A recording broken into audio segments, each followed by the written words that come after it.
typically will have a couple people trickle in and out as we go, but I say we go ahead and jump right in. Now that we're about 105.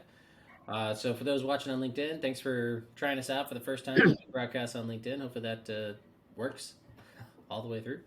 And for those that are here live with us on the Google Meet, glad to have you guys. And don't be afraid to ask questions throughout the presentation. We have Jeff Dion here with us, who's an expert in crowdfunding, has helped many companies be able to raise capital through communities. And we'll be kind of breaking down what is a community round, which is more of what I like to refer to it as opposed to crowd equity. And what are some of the good, bad, and what are some of the good and bad reasons to pursue it, and kind of break down some of the costs that go into it.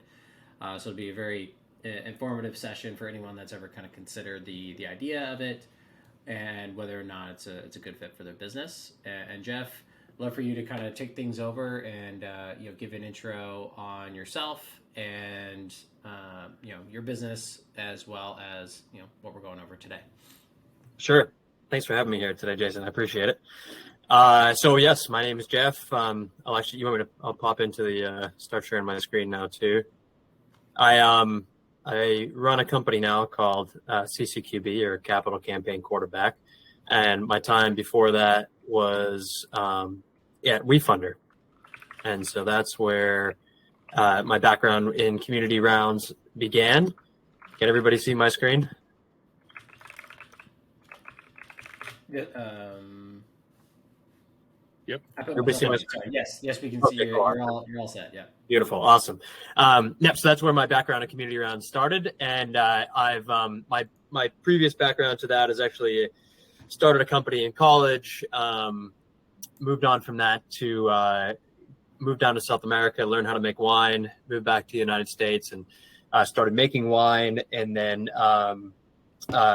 working in restaurants within the beverage programs, and that kind of got me into the local food movement, which got me intrigued by one of the gentlemen on our call today, the work that they're doing, and that kind of led me into local economies, and then local economies really led me into fundraising in general, and how do we get money to small businesses and startups. And here I am today.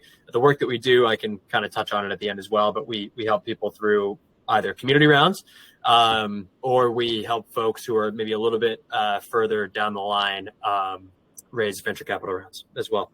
And love to be partnering here with folks like Thunder and Jason to be able to facilitate kind of both of these thoughts in one, because most of the time we're actually working with founders who are running an angel and VC round at the same time that they're doing a community round. And so hopefully I can talk about that a little bit here as well, about how the two play together.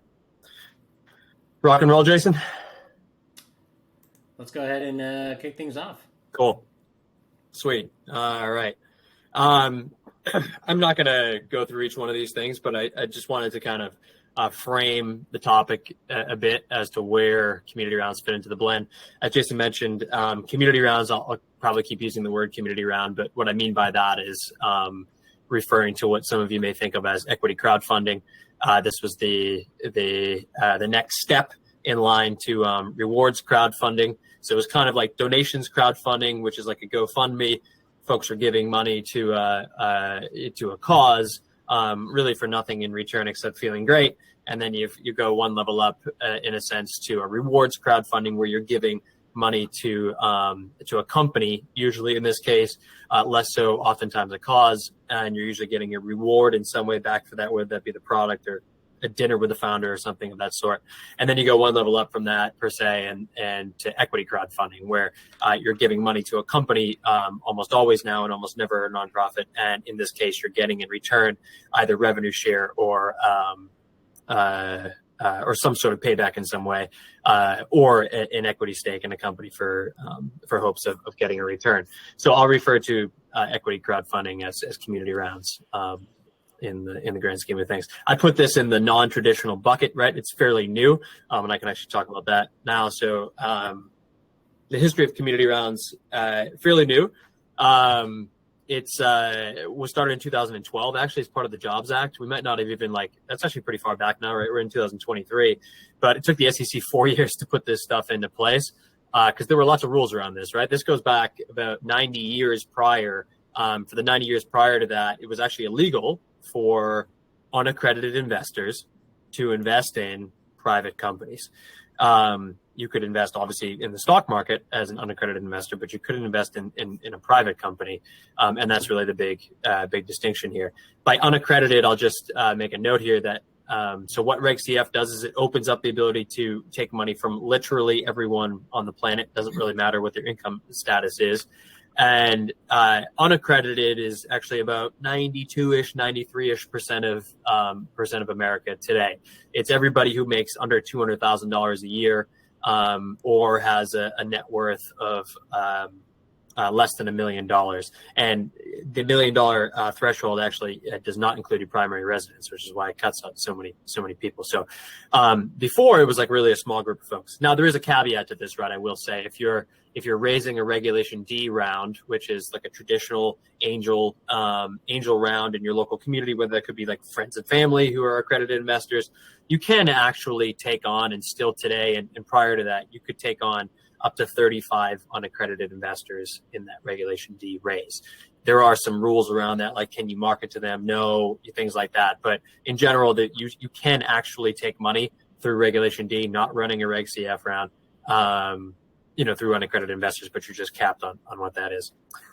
So I will say, is this the same as the stock market? I kind of mentioned that before, that this is investing specifically, community rounds are investing specifically in private companies, not public companies. That's how it differs from the stock market. Before I hop any further, I think it is I do like to brush over this, right? Especially because it seems like maybe some folks on this call are at the earlier stages of capital raising. Is it time to raise money in general? We live in this like kind of weird society right now where we're just like, it seems as though if you don't raise money for your business, that you're going to be left behind. Everyone's going to forget about you. Somebody's going to beat you to the punch.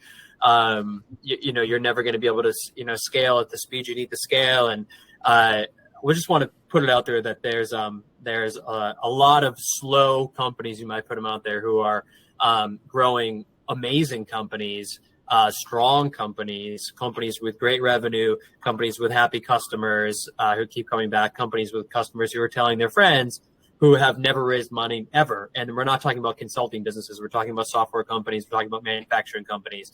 And so bootstrapping the business or creative ways to capital, to bringing in capital is certainly something to think about, kind of stepping back a second. There are lots of ways to raise capital. Oftentimes, I think we're really only thinking about venture capital or angel investors, or like immediately writing off like bank loans and like debt and things like that.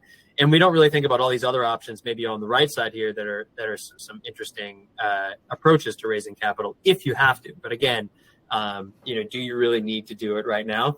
The question, I can't answer that question for all of you guys, but it's a question you probably should be asking yourself first. Do we actually need to do this? Because there are a lot of downsides, of course, to doing it, to raising around as well.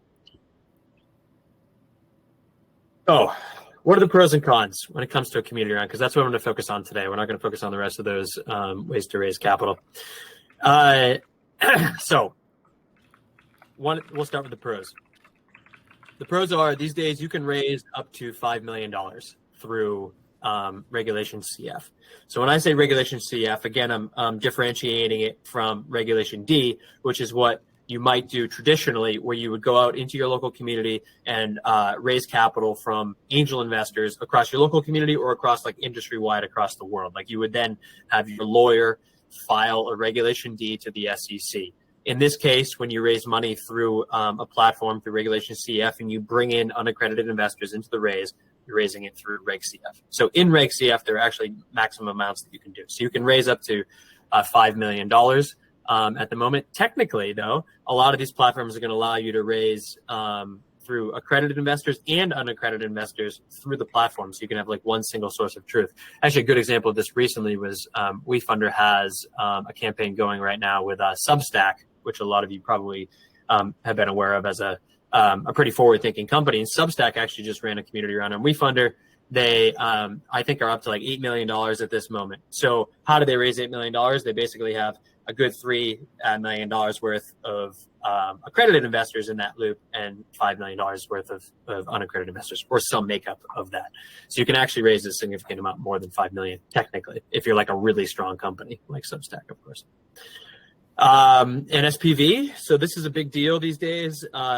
Those of you who have raised capital before may understand that when you go raise money from your local angel network, you're going to be raising money through an SPV structure. So it's not like you go to a local angel network and there's 40 people who are all throwing in 10 grand to make up $400,000. It's not like those 40 people all invest in your business. What happens is that angel group will have their lawyer who's either on payroll or probably just doing it for good, and they'll put together an SPV, and then everybody will invest into this special purpose vehicle, and then that special purpose vehicle will invest into you, your company. This is a good deal for everybody. It's a legal sort of structure in between the investor and the business, and it's also a good deal in that it becomes one line on your cap table. So you don't have 40 lines in your cap table. You've got a clean cap table, as they say, with one line on your cap table.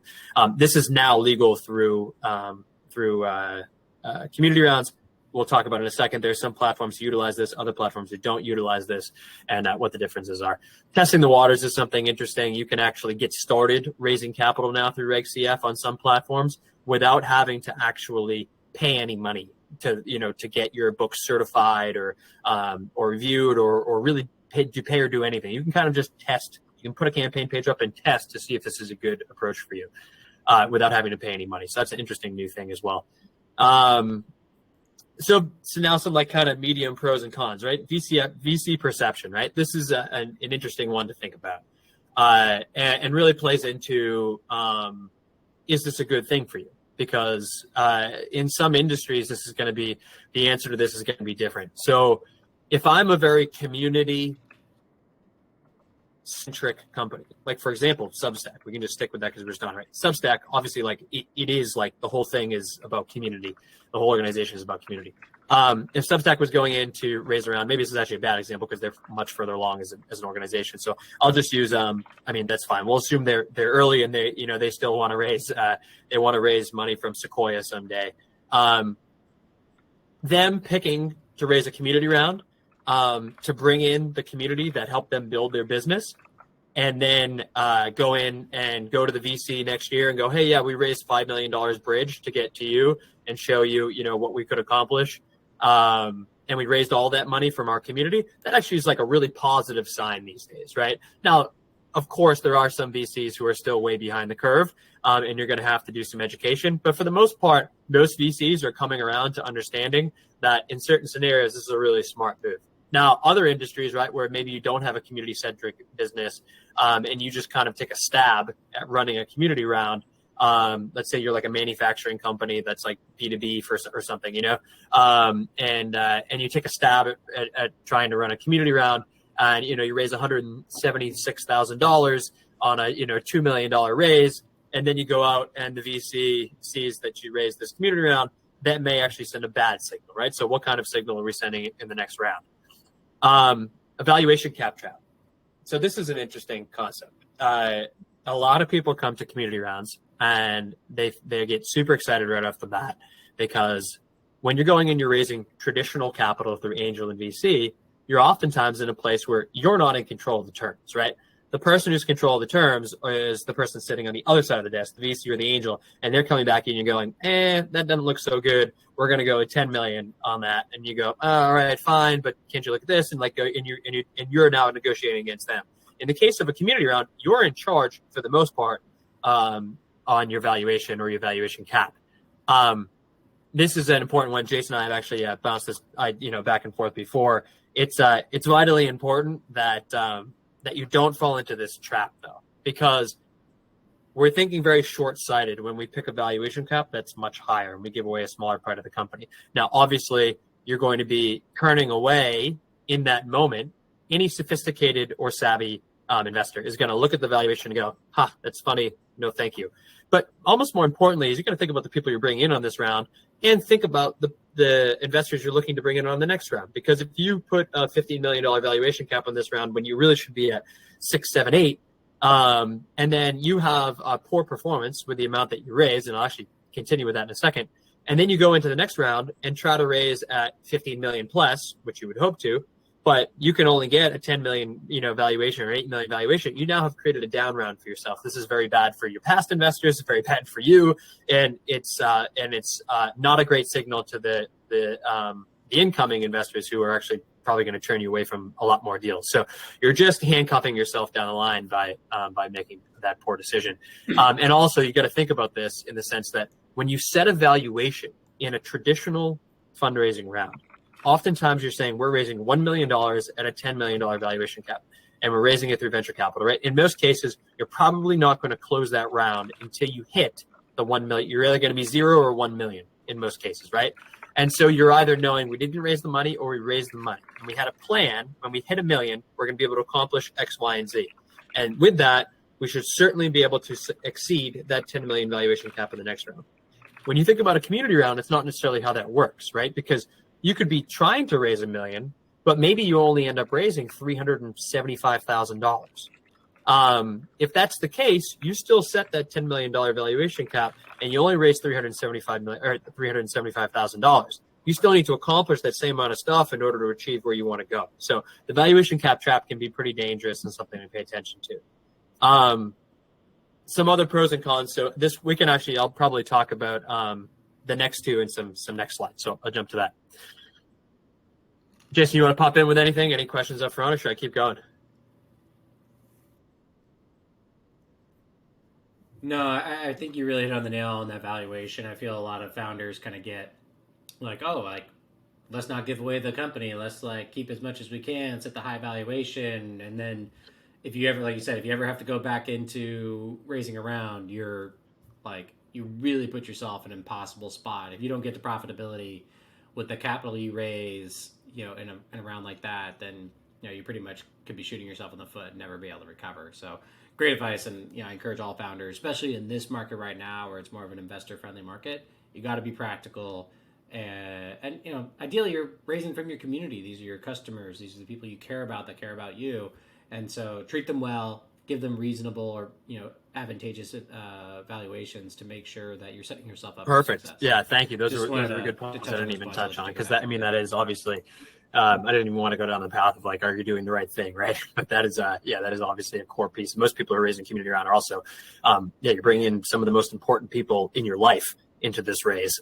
So you probably ought to be treating them with respect as well in the fundraise also. And I'll skip onward here. So let's think about the costs associated with this, because it can be very cheap. As you can see here, if you've already been reading this as we've been talking, raising a community round can be really cheap, or you can actually dump a ton of cash into it. And this is actually a model where you can spend money to make money. I will say, in this current climate where it's challenging to raise money in any way, shape, or form, spending money to make money in community rounds is not an advantageous approach. 18 to 24 months ago, you totally could be doing more of that. Right now, that's a challenging approach. So if you're getting, pinged by marketing agencies like DNA or what have you right now to, spend money to make money, might not be the best approach at this current time, because you're getting, I don't know, maybe, if you're spending $50K, you might be getting 150K at most in returns on investment. But let me talk about this and break this down real quick. So these are your costs associated with raising a community round. Now, there are costs, I should say up front, right? There are costs to raising any round of money, right? Because it's not just financial costs, it's also the time associated with that as well.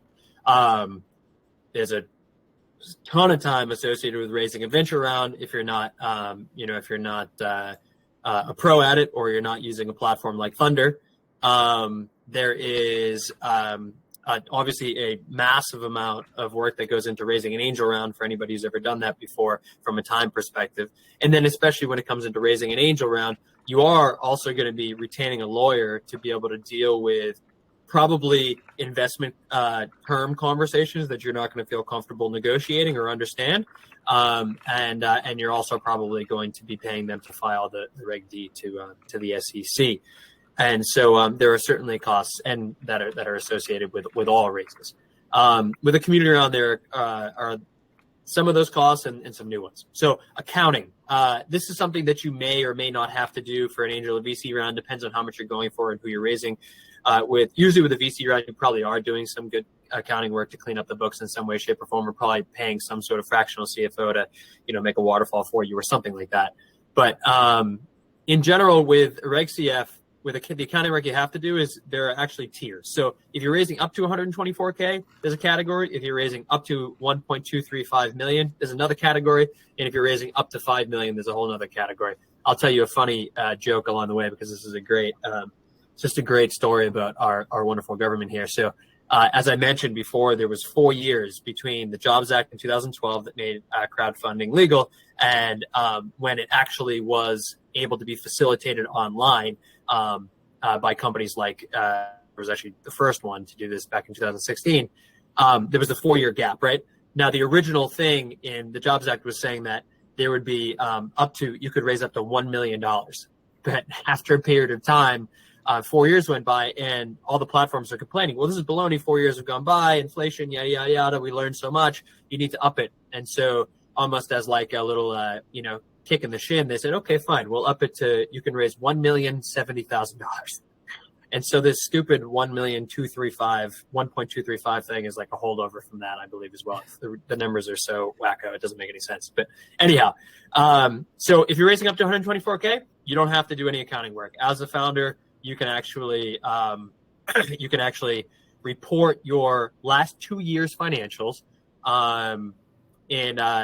yourself, and not have anybody check the work. If you're raising between 124,000 and 1.235 million, you're going to have to pay for a certification by an outside accounting firm for those books. Usually costs about $3,000, and then up to 5 million, you're going to have to get an audit, which is going to cost you usually about $20,000. That's really, honestly, that's like your only upfront cost usually. So if you look at that, like really your only upfront cost. That's like almost like a guarantee. The rest of the stuff can be upfront. Some of it happens a little bit later on sometimes. But as you can see, there are zeros across most of the rest of these, because technically, if you have the time and you have the skills, you can get away with all of this stuff. So I'll just kind of highlight some of these things. A Reg CF guide is somebody like myself. It's the reason why I left WeFunder, was we had seeing so many companies who were actually not going through with their community round, even though they were a great fit for a community round, because platforms, not just WeFunder, all of the platforms just do not give the support to the founder to actually get this thing done. All they are platforms that facilitate a transaction between founder and investor. There's literally no support, especially no proactive support, right? The best ones you can get decent reactive support, but definitely no proactive support. So I provide, and companies like myself provide this proactive support to make sure that you do as well as you can throughout the raise. Marketing, you can spend oftentimes $0 in marketing. Most campaigns that I run, we spend $0 in marketing. I tend to try to take on companies that are actually a good fit for a community round, which I'll cover in a second to kind of finish up here. But you can spend money to make money again in this space. Video, sometimes we spend money on that. Lots of times people actually use this as a moment to make a high quality video asset that they can use, other times. Legal, you don't actually need to pay anybody. For anything, the platforms will have templates like classic Y Combinator safe templates, what have you, Cooley safes, Cooley Go safes, or convertible notes. You can just use those, but you can pay a lawyer to like write up a price around contract or what have you. Campaign assets, the same thing as marketing, right? Do you have the time internally to put these things together, or do you actually want to pay somebody to, put together the beautiful social media assets and all that jazz? And then you have to think about the platform fee. Obviously, this I kind of associate normally with like your normal legal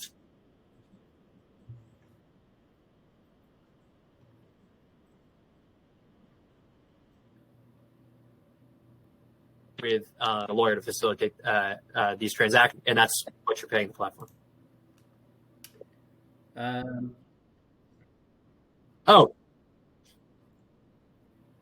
Hey Jeff, okay, just cool. real quick, we lost you for about 5 seconds there. No worries. So just closing up on like the hidden costs, saying that platform fees are really the I kind of think about these as what you would normally be paying a lawyer to facilitate a Regulation D like angel investor raise, because normally in those cases you can be paying a lawyer to speak with the investors and transact those deals and take the checks, and then also file the Regulation D to the government.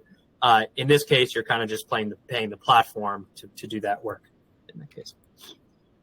All right, here's the meat and potatoes, right? The big question everybody's asking, should I do this? Should I do a community round? Is it a good fit for me? There are 5 things I think you should think about. Does it align with your values and goals? This is not a necessity to running a community round, but I find that the people that are most enjoyable for me to work with and who are truly the greatest fit for a community round are the ones who are building businesses that are already community centric or individual centric. And so that there's another level to the fundraise outside of just raising money. So I'll give you an example. Yeah.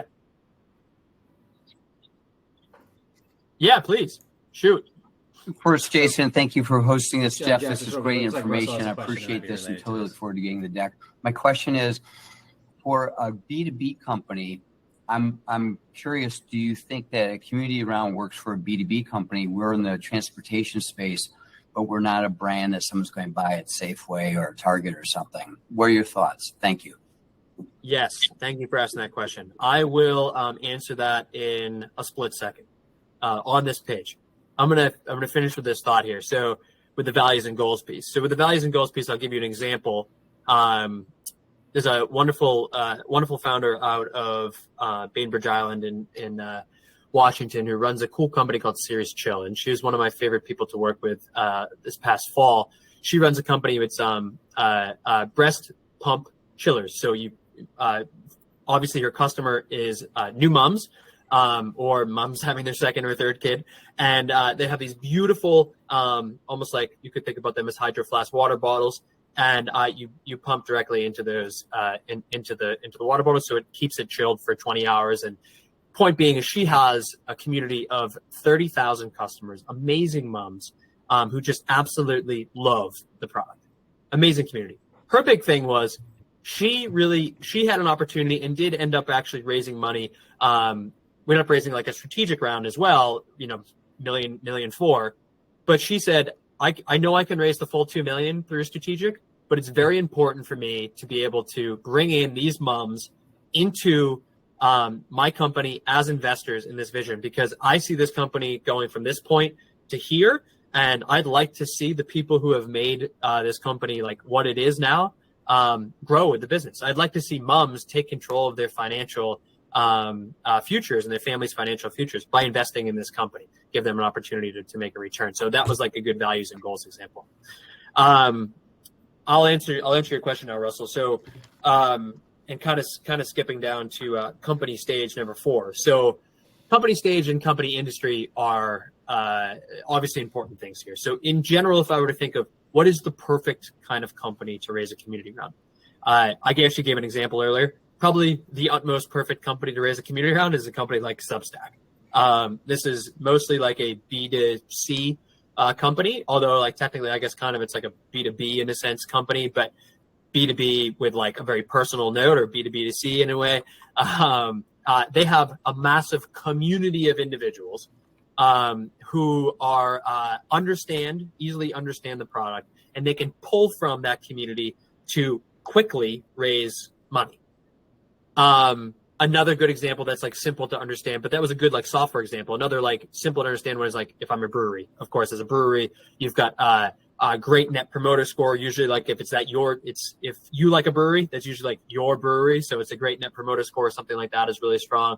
And they have a big network to pull on. It's easy to understand. These things are simple. Like if you have this kind of company, a community round is a no-brainer for you. If your company's built around community, perfect. B2B type companies. It's not my go-to usually. I've helped multiple companies raise B2B companies raise community rounds, and oftentimes, I mean, you can go on any platform and see plenty of B2B companies raising community rounds. Some of them multi-million-dollar raises, some of them in just raising a couple $100,000 raises. Obviously, the challenge you run into here is how early on are you, right? And so this kind of goes into the company stage as well. How early on are you? And does it have a compelling story outside of like kind of the general like business model itself? For example, I'll give you an example. So there's a company, let's use Power. Power is a good example, I think. So Power is an organization that is it's a solar company, but they are actually really like like an online software, and people can be solar sales consultants all across the country, and they don't really like the end consumer is not really part of their like network per se, right? It's not really part of, they don't have like that person is not necessarily interacting with them all that often, so they're not really part of their like, especially not part of their paying community per se. And so but they went out and they actually have a model though that is highly attractive for the future of where the world is moving, but that most people can wrap their mind around. Oh, clean energy, renewable energy, something of the future. And so that's kind of a good fit, because a lot of unsophisticated investors who maybe don't know that the work that you're doing in the transportation space is actually, the work of the future. They do know that renewable energy is something of the future. And so it's an attractive model in that sense to raise on. I can kind of go into, you can ask, double down on that question in a bit, and I can ask some more, but hopefully that was helpful. No, please.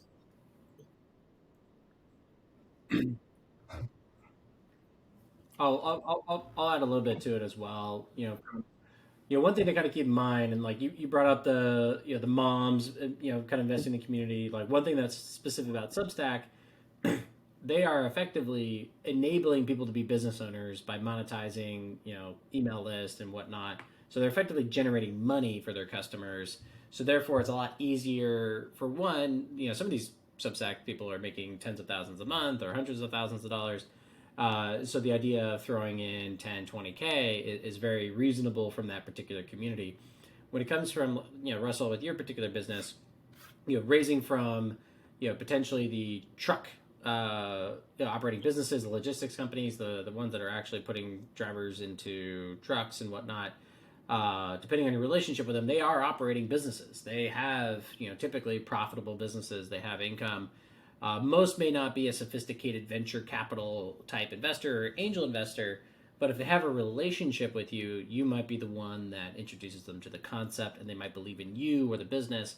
So it's not unreasonable for them to participate in a community round. But the trade-off you have to come up with there is, are they putting $1,000 in, or are they going to put in 50 to 100 grand? And if you're going to be getting a couple, if you're only pulling in 5 or 10 people, and they're doing 50K, 100K checks, maybe it makes sense just to go direct for, an angel investment or an SPV. But if you have a large community or a large network, or maybe you're trying to incentivize the drivers to put in some money, put in $200, $500, and you have that type of reach or influence, that's where a community round could really be advantageous. Obviously this is no walk in the park. It's a lot of work. It'd be strategic. You got to have a message for the right, the message to the driver is very different to the message to the business owner, as far as the opportunity and also the expectation. So those would be like examples of like, how well do you know your community, and what's kind of their, investment power? Like what kind of capital can they bring to the table without putting any kind of sizable risk, on the table? Are they high net worth individuals? Do they make, they technically could be qualified as accredited investors. They can write bigger checks, or you're gonna have to get a bunch of $100, $200, $500 checks that, you're going to need a larger community and a larger access to a bigger pool of people to kind of draw in that type of, Perfect. Thank you for that. So that actually plays into a couple of points I was going to bring up here too. So, but there's a lot of variables. So there's Jeff, there's one way that you can think about it from a B2B perspective, and I see companies doing a good job with this, is you can also leverage perks within the raise as well. So, and also leverage maybe from a timing perspective, are you launching a new aspect of the company and you really would like to utilize this as a way to get people to kind of upgrade to this new service that you're using. For example, maybe you had kind of a low tiered option before, and now you're offering a premium option, right? This is a good time to then be able to reach out to your customer base and move them into being a premium user by giving them, say, 6 months for free of that premium, if they also invest $500 or $500 or something, right? Using examples depends, obviously, what those numbers depend on the company and such. But you could use it from a timing perspective, from B2B perspective, as a cool way to bring in customers up to a new level of spending for you over the long term, while also bringing them in as investors so that they never go anywhere and they're always with you. Another thing to think about too here is So two more things just on the, is it a good fit for your company, B2B or B2C irregular, is that, what is your network, right? So we talked about this before, like we're talking about network. We've been talking about network from a business perspective. And to me, and I think to Jason as well, like that's the perfect kind of company to raise a community around, is the one who has the business network to pull from, because that's really the purpose behind this. Why we're calling it a community round, not equity crowdfunding. It's all about bringing in your community into the fundraise.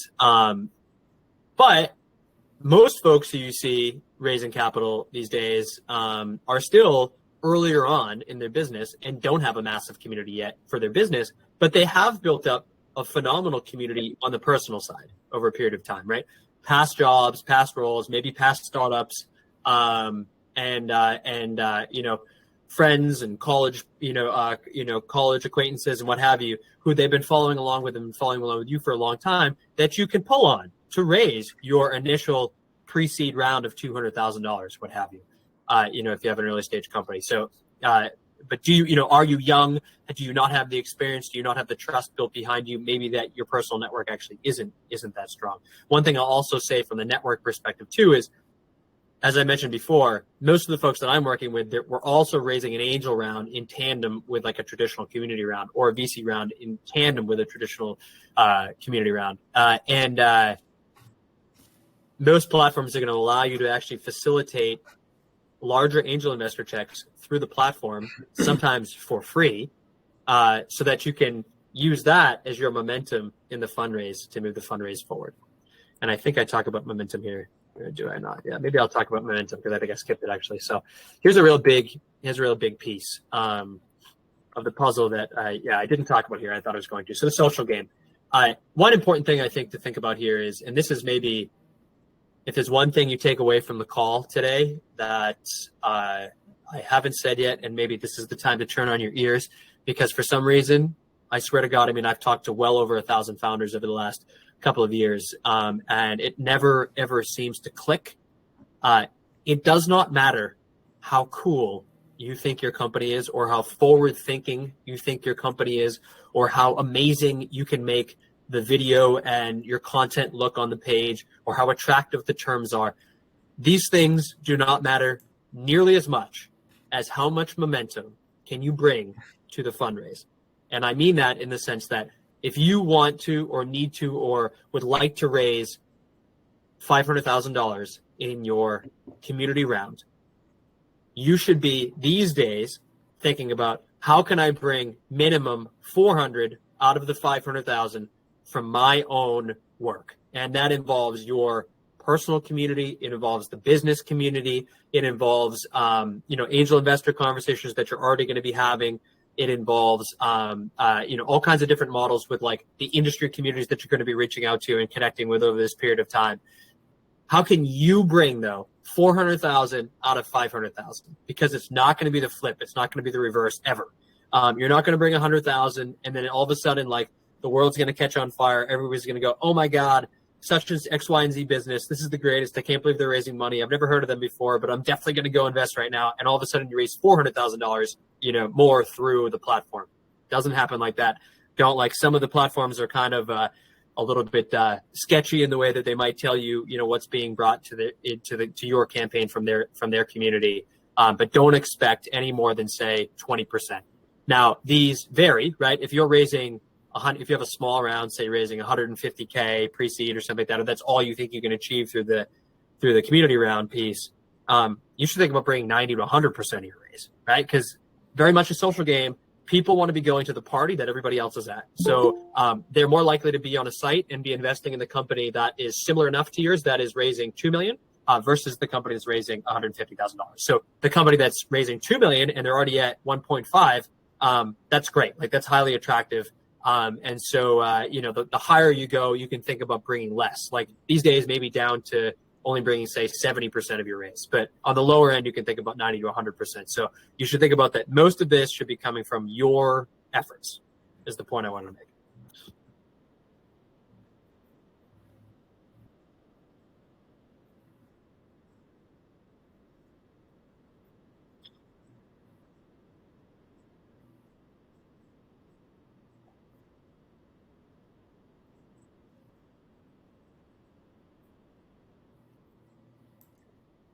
Yeah, and I'm so glad you brought that up because I think that's such a misconception that a lot of founders have is if I build it, they will come, and it's such a dependence on your efforts. And so, like, one thing I try to educate founders on when they're considering a community round is it's your community round, not a community round. And it's really about how you monetize. It is that easy for and Substack, but it's not that easy for you. The people that you know in your network to participate, and that's where you gotta have the trade off of, like, there's a cost associated with it. This is not a no effort process. But really And some highlights people are underlines like, the point raising that this is VCs not some golden so ticket. hard.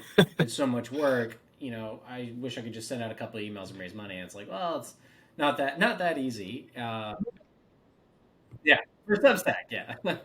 Again, like, they don't need this community round, and obviously, for those that don't need the money, raise the money the fastest, and that's kind of the name of the game. And it's obviously very discouraging for a lot of founders that are kind of like trying to make the break. But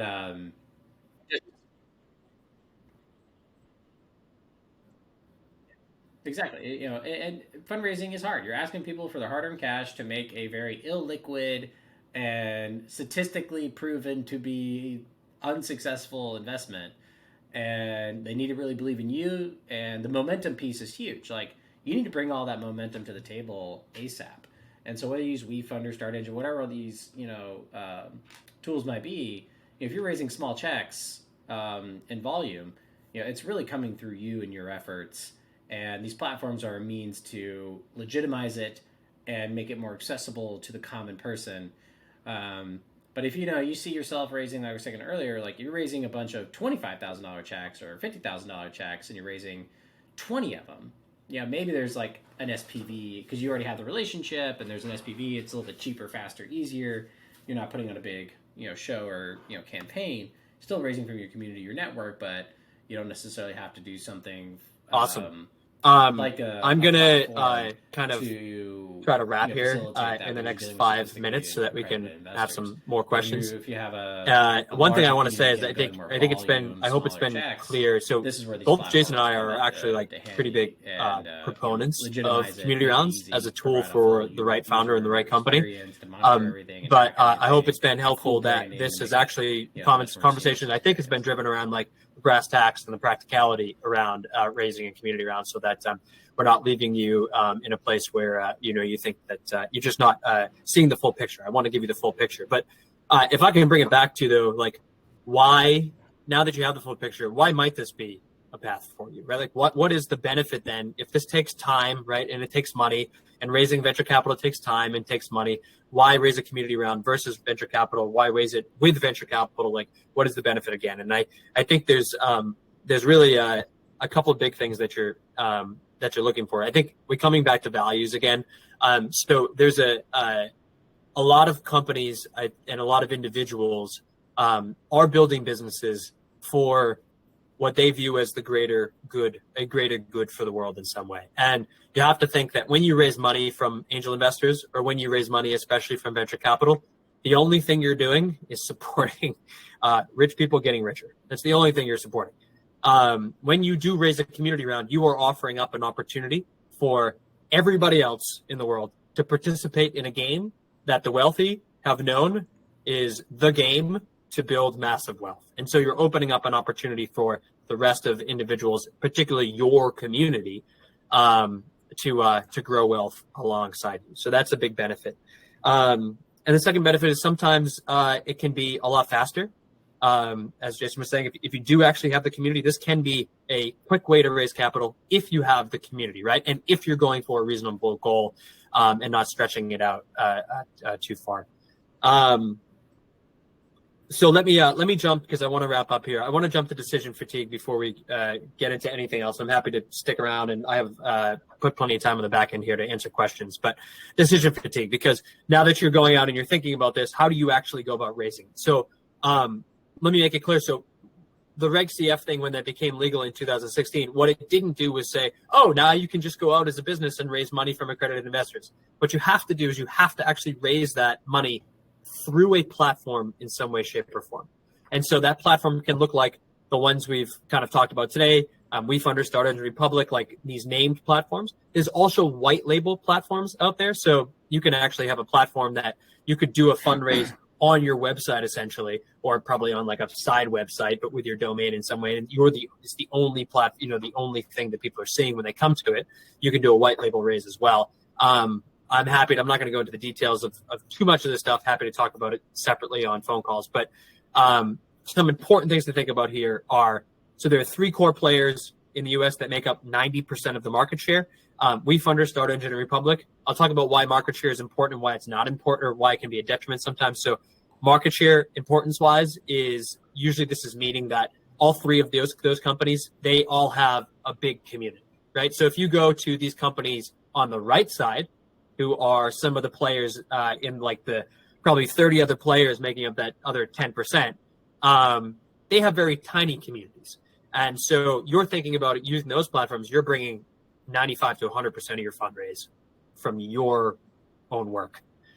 Versus the WeFunder, Start Engine, Republic, you can be bringing, again, like 70 to 90 to 100%, depending on your business. Now, that's a great benefit, right? But a benefit sometimes of going with some of these smaller platforms is you can sometimes get, depending on some of them, I know like Small Change is a good one for this, you can get more hands-on help because these are smaller players who are trying to make a name for themselves. They can have the ability to, they don't have as much influx of founders coming to the platform, so they have the ability to give you more hands-on help throughout the fundraise. Some of them also, which I didn't list here, there are some like industry-specific crowdfunding platforms. So you might say like, we do, I don't know, like green manufacturing, and there's like actually like a green manufacturing crowdfunding platform out there. So there's some industry-specific something to look at there. If you are launching into the EU or you are outside of the US, there are actually some cool platforms to raise from, because if you want to raise on any of the US-based platforms, you do actually have to have a US-based entity. And not to get into specifics, that entity probably should be the parent company entity. So if you're outside the US or you're planning on opening, a location outside the US, you could actually raise from some of these other ones like Seedrs and Crowdcube are big in the EU. WeFunder is now in the EU as well, which is a pretty sweet option because now you can tap into the EU plus the US market with WeFunder. Or Get Equity is actually the main player in Africa. The big thing to think about with all of these, though, how big is their community? As I already mentioned. So will you be able to get some work from them or some investors from them? What is the raise vehicle and terms used? This is one I said I was going to dig into. I'll just brush over it real quick because I want to make some time for questions. WeFunder uses an SPV structure. Republic uses a crowd safe. This is not the same thing as a safe. You could raise through a safe into the crowd safe, versus just like WeFunder, you raise the safe into the SPV. So WeFunder uses an SPV. Republic uses a crowd safe. Start Engine uses a custodial structure for the most part. There are pros and cons to all. Happy to talk about them separately. Type of companies. So one thing to think about is maybe you're trying to, for example, Start Engine does a lot of work with like robotics. So if you have a robotics company, maybe Start Engine is a fit for you because there are a lot of people who like investing in robotics on Start Engine. WeFunder is a B Corp. They've had a lot of green energy, clean tech type companies, and just like we'll call them, I don't know, human first type businesses on there. Like if you have like a good positive impact play, impact business is great for WeFunder. Republic, really hyper focused on crypto and blockchain and like food tech, food of the future. That's a good fit for Republic. So what kind of companies are on there? Because then you're matching that with the type of investors that are on that platform. Pardon me, my throat's getting dry. How did your initial conversations feel? Think about this just like as another investor, right? You can have a long-term relationship with some of these bigger platforms who are trying to actually develop themselves into communities, right? And so you can utilize these communities in the long run to end up getting employees, getting venture capital in the next round. So what is their vibe of the conversation? Because if it's not good, then you probably don't have a long-term relationship with them. What kind of support are you going to get? How easy is it for you to navigate the site as an investor? Kind of an interesting one to look at, right? If you're looking at different platforms, navigate the site. How easy is it as an investor to make an investment?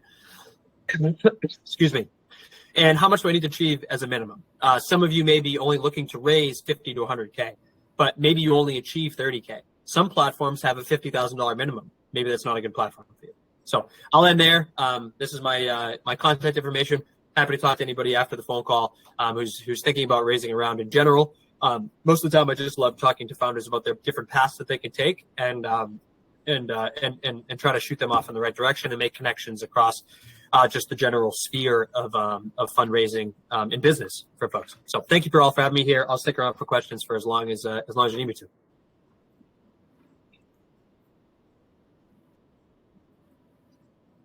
Thank you very much for having me, Jason. I appreciate it, man.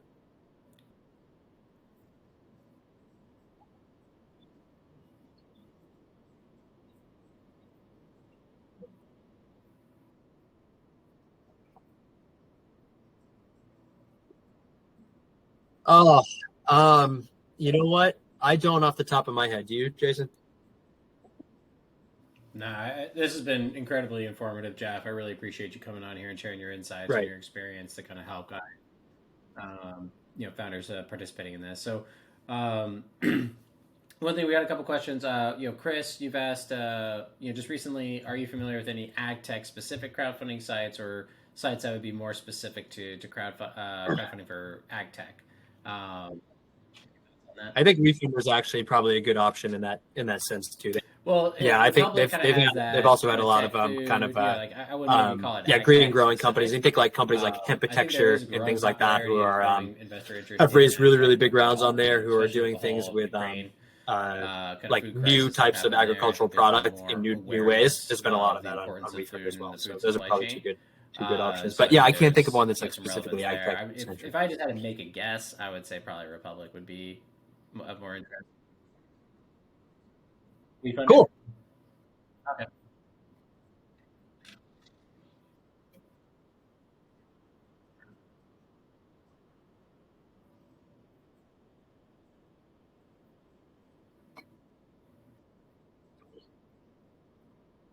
What kind of marketplace? What's the No, that's fair. And then some more specific platform questions. So the good thing Sure. is, Yeah. Thanks. Sorry, I'm late to the questions. webinar today. Appreciate y'all still Jeff, being you on. So, provided, I think, is exactly my what B2B people marketplace do is in terms of reach out to these people. we like to say we're like fair without potpourri and candles. So we focus on outdoor lifestyle, adventure, and sporting goods brands and buyers. Doing a B2B marketplace. Okay, interesting. I don't know if there's any specific platform that would be like the fit for that. Or actually, John, yeah. Yeah. Go ahead, I mean, nothing strikes me as like you got to go check out this one.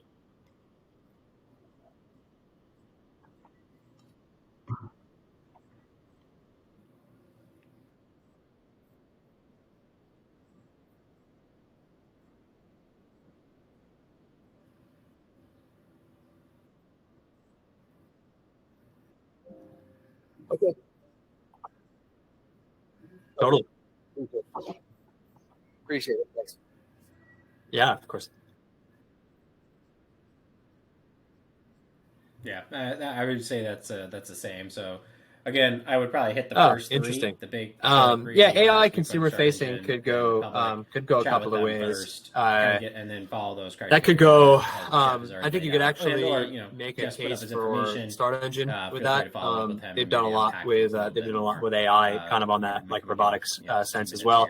AI, machine learning, robotics. I don't know. I think there's been a good amount of AI on WeFunder. There's been I think Republic is a little less focused on that. But yeah, I would say those two. Start Engine might actually be something to check out in that case from an investor standpoint.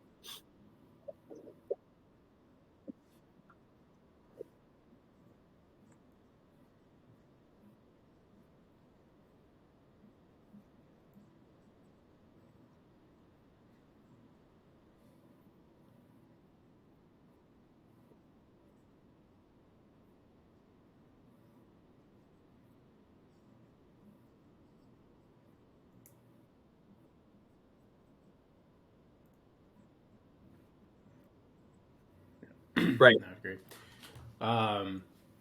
So Jeff, it looks like we might be out of questions. If anyone else wants to chime in, they can. While we wrap here, we just come into the hour. incredibly insightful. I think anyone taking into the idea that they might pursue a crowdfunding campaign should now be a little bit more well versed and prepared to take it into serious consideration at this point. Like I felt this was a pretty comprehensive overview, and of course you could talk for hours 100%. in terms Please. of granular details that what it really involves and how to execute across these different things. But that's kind of the name of the game, and I encourage anyone here that's following on LinkedIn or here live in the meet to reach out to Jeff directly. Yeah, hi. His email here. Thanks. I joined it quite late, QB but at got yourccqb.com. last So 10 it's not minutes. Jeff at so just Given the current just market make sure you scenario, make that note. do you think the properly. crowdfunding People can for follow you on equity LinkedIn as well. is going to be really easy compared to warm introduction to we're gonna go ahead angels and wrap. If anyone direct I'll connections? give like 2 more seconds for anyone No, to raise their hand it's equally as Otherwise, challenging to raise go ahead a and, successful we got one. community All right, yeah, round go ahead, as it is to raise venture and angel right now. I'll put a caveat to that. That is to say, again, if you have a business community that is really strong, that still some really great results can happen in a much quicker time frame now than probably raising venture or angels. But I'll give you like an example, right? So when we're thinking about raising, 18 to 24 months ago, when you're raising around on one of the 3 big platforms, you might think about bringing, let's say you're raising $1 million round on one of the big 3 platforms 18 to 24 months ago. You might think about bringing 2/3 of your fundraise, 70% of your fundraise, something like that, from your work, and maybe 1/3 or 30% might come from the platform itself. And so the community on the platform, there's a lot more action happening. Now, I mean, we're seeing like that's almost like cut in half. You're probably seeing bringing maybe like 85% of that you're going to want to bring from your networking community, and then 15%. So you can just see that it's like cut down or it's a lot more challenging just in general. It doesn't quite matter where you're raising money right now. It's difficult. Okay, thanks.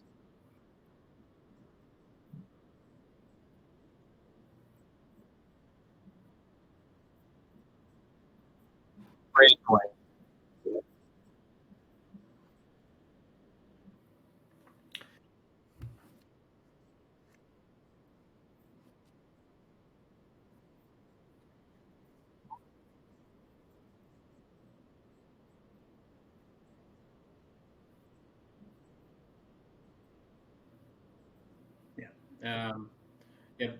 Best advice I have is, if you need capital, you need capital, and what goes really well together is potentially pairing these up together. So bringing in angel or VC capital, that kind of helps give you the instant momentum to a campaign. It gives you a little more clout and credibility for kind of more retail investors to come in.